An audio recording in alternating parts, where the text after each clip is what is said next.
All right, you're chimed into Walk-Ins. Welcome. It's the podcast all about helping patient care companies triple their revenue through digital marketing services and exceptional client experience, patient experience. Michael Ray's with me. I'm Nick Horde, your host, and I've got a topic that I wanted to bring today called Attitude Indicator. So, Michael, you know, recently, well, it's been a while now, but recently I got my pilot's certificate. So how long has it been now? I think it's been around 6 months, five, six months. So was it May? I mean, I got it in May, but it was scheduled for, like, I'd finished everything in April. Mm-hmm. Anyway, there's a point to all of this. So I'm going back all the way to the beginning of my training. All right. One of the things that I asked my instructor as a fresh, brand new, didn't know what the crap I was doing pilot, student pilot, I might add, is there's 6 main gauges. We call it the 6-pack when you're looking at the plane. Michael, you've seen this. Y'all just visualize. It's 6 gauges that I have to look at. 6 round things. That's right. That tell you something. Yes. It has numbers on it and little visuals. And everything that I need to know to fly the aircraft. It is in visual the conditions. status of the plane. But we were going in for a landing. His name was Chad, was my instructor. That was my first instructor. Every time I think Chad, Chadwick. Chadward. Anyway, I looked over at Chad and I'm asking him, like, brand new, fresh green. And I said, Brad, I have a question for you. We're about to land this plane. What is the most important instrument for me to look at? What do you think he told me? I know you don't know all the instruments, but I just wonder if you know, because I've talked to you about this before. He said, Nick, you have to look at the attitude indicator. I was going to say that, but I didn't want to give it away. No, you got it right. It's the attitude indicator. Because you talked about this before. I have. In an internal meeting. Okay, yes, in an internal, but not and our I think podcasters, it's right? funny, the name is fantastic, which Right. we're about to go into, but Exactly. the fact that they call that the attitude, Right. not the altitude, but the attitude. There's one of those too, but that's not the one I'm the talking altimeter. about. So here's the funny thing about that. He said, Nick, the attitude indicator is so important that until you understand how it functions, I'll never even allow you to land the plane. I'll never release the yoke. I'll never hand it over to you. I'll never give you full control of the aircraft until you learn how to control the attitude of the aircraft. So attitude is everything. Well, it's not everything, but it's the most important thing. Yeah. Right? If I have a great attitude, but I don't go do anything. You have a great attitude. I know a lot of people who have great attitudes that smoke weed and sit on the couch. But actually, I don't really. You know have a that. great attitude, but you're not off the ground. That's right. Exactly. Yeah. So the attitude of the aircraft, when you're looking at that, the attitude is just what condition is the aircraft positioned in coordination to where you're going. Like, is it nose up? Is it nose down? Are you pitched to the left? Are you pitched to the right? All like the axes. Like, what is going on with the aircraft? Because if you're not aimed toward the airport, you're not going to land. If your nose is up in the air, you're going to stall and crash. If you're going down too fast, you'll never make it to the airport. Like, the attitude of the aircraft is everything. Why do I bring that up? As an entrepreneur, medical professional, you're running an urgent care, you're running a chiropractic care, you're running anything that's patient care related. You're running something that brings money in, That's has, right. has a customer, and has expenses. So, what is the most important indication of a successful business when you're going after something? Growth. The attitude in which you're doing it. Yep. But yeah, Like, the attitude in which you're doing it. It's the attitude indicator. It's I wrote down 5 things here, and I like to spit them out and then go through each one. Attitude 1, the passion behind the business. Attitude 2, bravery in your business. Attitude 3, the flexibility that you bring to your team. Attitude 4, the work ethic that you're putting out there that can be emulated and duplicated within your organization. And attitude number 5 is the integrity that you have to make sure that you're doing the right thing at the right time at all times. And that's hard to do. But let's just back it up to passion. I don't know if you can tell, Michael, but most of the time, not always, I'm not 100% all the time, but a lot of the times I bring a lot of passion to our meetings. yeah. Okay, I mean, you Which you is could talk funny. me off the mountain on that if you want. Well, which is funny because like I'm the opposite, right? Like I don't bring a lot of energy or passion.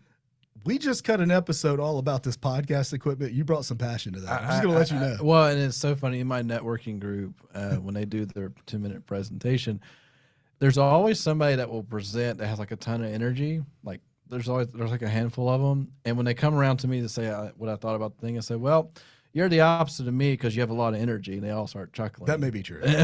Energy and passion are not the same thing. It is true, because if you have a bunch of energy but you're not using it for any good, it doesn't matter. Right. It's just spinning your Let wheels. me just tell you what, I've got a lot of pent up energy in my body right now, and it looks a lot like fat. Stored That's energy. unused energy that's stored up, not being processed or used. As we eat from hamburger heaven today. Man, I need to go hit a treadmill like it's my job. Some of you guys need to call me up and tell me what I need to do. That being said, bring in a passion. Are you excited about what you're doing? Are you excited about the patients that you get to serve?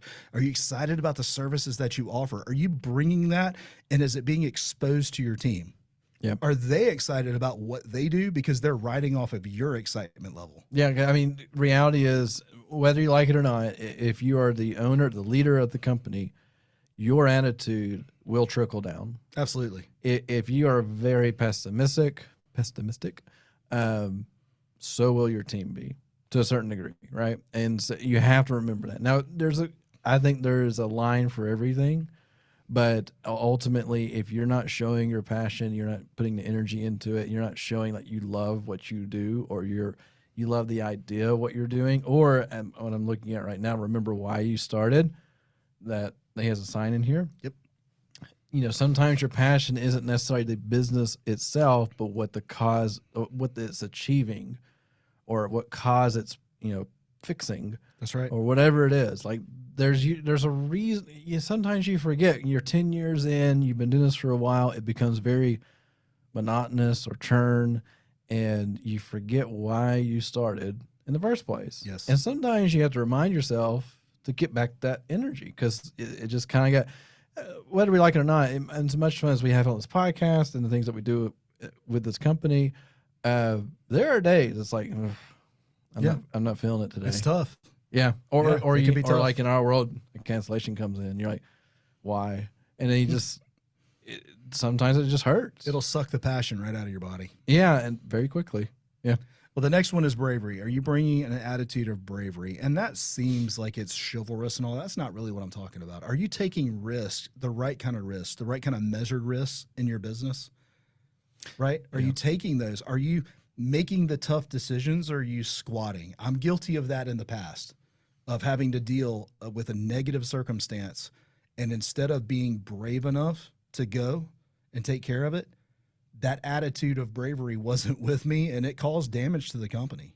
So right now, for people that are listening, there's something in the back of your mind that you've been putting off. I'm going to tell you, there's An investment, a firing, a hiring, a closing, a new location. Yeah, it could be a million things, but it's in the back of your head. You've ignored it. What do we know when you ignore a problem? It only gets worse. And eventually it will correct itself, but usually not the way you want it to. Guilty. We've all had our experiences with it. Right. And so I'm telling you right now, if you need a little wake up moment, here it is. Whatever's in the back, I know something just popped up in your head.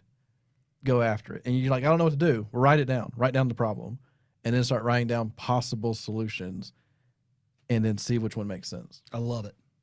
So you have to have, if you're going to have that attitude of bravery, and you're going to start making decisions, and you're going to start making investments, or you're going to start cutting certain areas that are unsuccessful, that I love, Dave Ramsey calls it killing your sacred cows.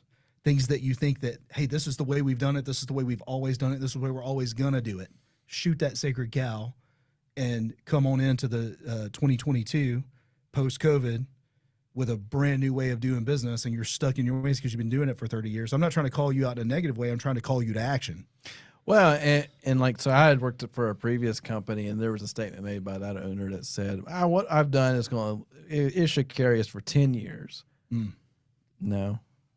You ever heard of COVID? Right.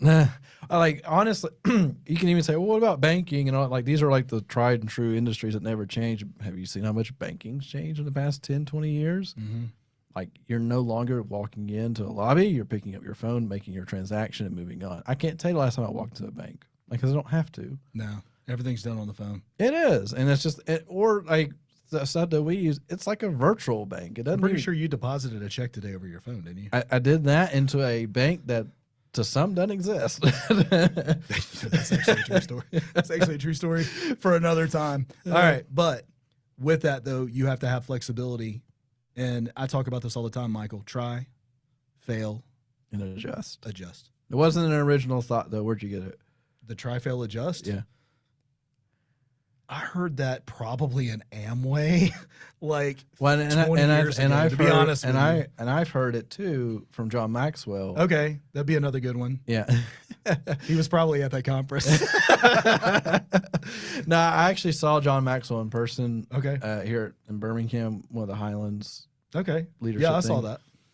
that. That was one of the good things that happened from previous place. But he talked about like that was his entire thing about trial. He didn't call it try, fail, adjust. It was very, very similar, but it basically iterate and improve. Launch, iterate, improve is what we call it a lot, but those are typically with ads campaigns. Yeah, exactly. Right. So it's all relatable, right? But what Right. it boils down to is don't be afraid. Right.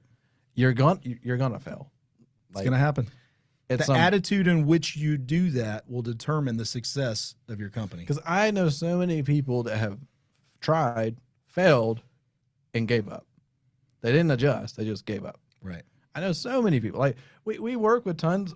When you're in this B2B world where you're talking to lots of business owners and stuff like that, you run into all these startups and all these. I got this grand thing, or this is fantastic, but this person's messing me up, or this is so hard.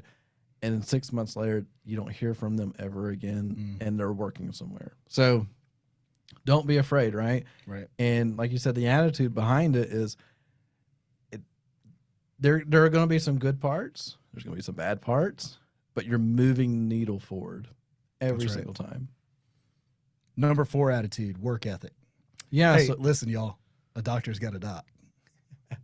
Y'all, you got to work. You got to put in the reps. You got to put in the effort. You got to do what it takes to be successful.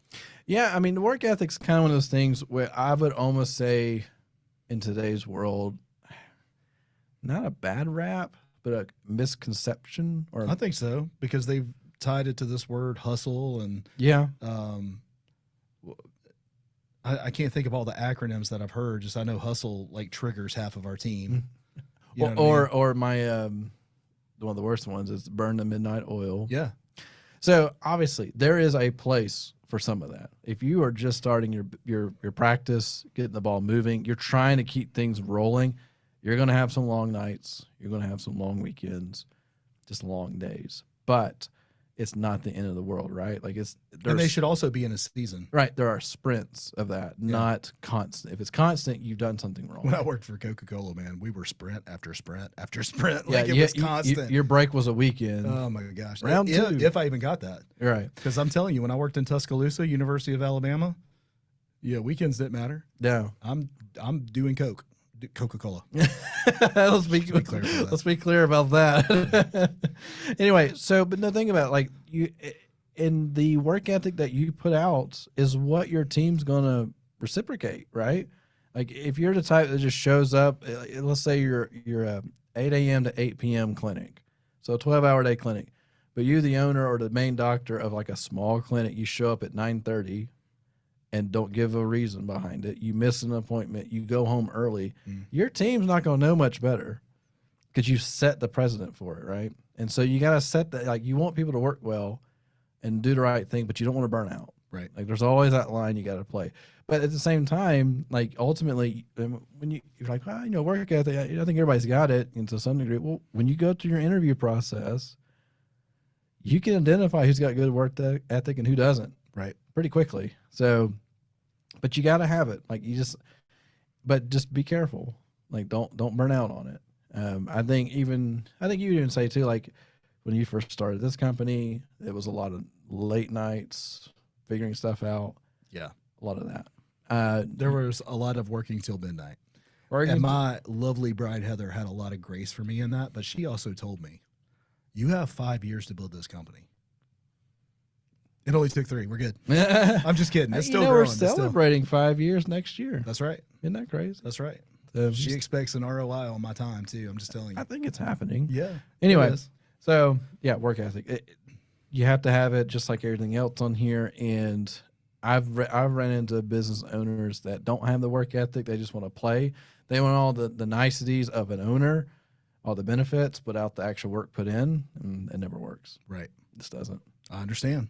Last one, and then we'll wrap up, is integrity. Now there's layers to integrity, right? There is. I was in middle school band. I love stories. I like to tell them. Story time. I was in middle school band, playing my little saxophone. Mr. Cousins was my band director. Mr. Cousins. Yep. And I botched a note so hard. And he didn't tell me I hit the wrong note. That's not what he said. He said, Horde, the right note at the wrong time is the wrong note. That's pretty good. I was like, yeah, it's still a wrong note. Like, your effort was there. Okay. I see what An you did an there. effort was made. But you messed up. Okay. Okay. Well, how's that tie into integrity? Doing the right thing at the wrong time is an integrity issue. Doing the wrong thing at the right time, there's no such thing. So you have to stay in this order here of making sure that you're doing the right thing for your team at the right time, which means that you have to be engaged and involved. And then they will duplicate that throughout your organization. Integrity is huge. Making sure that you're building the right thing, right? Make sure that you're saying the right things to your clients without scaring the tar out of them if you're, talking about cancer or something, Well, and I would say integrity is one of those things that in the medical world, because you can kind of hide behind that profession, Right. it's so easy to manipulate somebody and not maybe not even mean to, but then you have to take a step back. Like, obviously you guys want to provide the best treatment for your patients and so forth, but there's a line of some sort like you don't want to cross where we had somebody on our podcast recently talking, had software to help save surgeons money, right? Millions. And it was because there was a loss of integrity with the medical device industry. Right. And They're that, just charging any kind of thing. like, you need it, I'm going to charge you for it. And then they just would make bukus of money, and that the patient would receive that. So, like, literally the integrity check is with that piece of software, because it's like, we're going to level out this market for you. Anyway. Right. But integrity is one of those things, like, it seems obvious. It's not. But when it slips in stages. It does. And then when you are put under pressure, you'll sometimes make a decision for yourself and not for the other. Mm-hmm. And you have to put in those core values for your company, for yourself. We talked about, like, the moral compass. Yep. Like, you have to let that be, because sometimes it doesn't, on the surface, you're like, I'm doing the right thing. But then when you stress test it against your values and your moral compass, you may not be. If you are a patient care business owner, you understand, I understand this, Michael understands this, that building a business is a lot like putting together a plane during takeoff, right? Yeah. Here's the thing. Once you get the plane assembled and it's going, you better make sure that your attitude indicator is in place. Yeah. That's how I want to leave you. Make sure that you have an attitude indicator that's showing your passion, your bravery, your flexibility, your work ethic, and your integrity, because these are the things that'll hold your business together when you're fighting the world for new patients, for tax dollars, for equipment that you can't get right now. Like, all of these things are going to be the things that are going to hold your team together. Well, and if you don't, just to piggyback, just to hair on that, is there will be a moment, a defining moment in your business that you have to make the right decision, and it's not obvious. And you have to seek counsel sometimes, and you have to make sure you're doing the right thing. And it feels like the wrong thing, but because you feel like you may be hurting people, or it's not the growth path that you wanted, speaking from experiences. Yep. But sometimes you have to, like, the less traveled path is the path you must take. And it's hard, and sometimes people ignore it and question their integrity and everything about it. Just keep that in mind. If you have it properly in place, it makes it a lot easier. So anyway. Well, I don't want to leave an episode without telling you that the work that you're doing matters. The impact that you're making on your community matters. The patients that you're serving, that work matters. Make sure that your attitude is in check and that you have parameters around those, have people that are speaking over you and into you, because the work that you're doing matters. It does. Keep listening. We'll be back next week with another episode, and I want to thank you for listening, and leave us a review. We always want you to leave us a review. So if you're on Apple Podcasts, Google any of your Podcasts, podcast platforms, Spotify. all those. Please leave us a review. Be honest. Right. We actually want feedback. We ask for feedback. If you want to email us and say, I got some stuff I got to tell you, please do. Honestly, Everything you're doing is wrong. we even tried to squeeze that out of an interview recently at Post, and it was funny because we're like, well, I got some feedback for you guys. Like, all right, we're gonna get some negative feedback. We can figure out what we're gonna do better. And they're like, y'all are really good. I'm like, oh, come on. Well, I mean, he didn't say it like that so much. It's like that was the most conversational type interview I've done. Most people rattle off a bunch of questions. Yeah. And so anyway, all that being said, please go out, follow us, go to YouTube, give us a rating. Anything that helps us, right? And then also, if you think you know somebody to be a fantastic person on this podcast, we love to talk to them. If you have questions more about your business, we can talk to you off air, obviously. And near future, we'll be live streaming some of this stuff soon, which will be a lot of fun. But anyway, we'll catch you on the next one. Have a great week. See ya.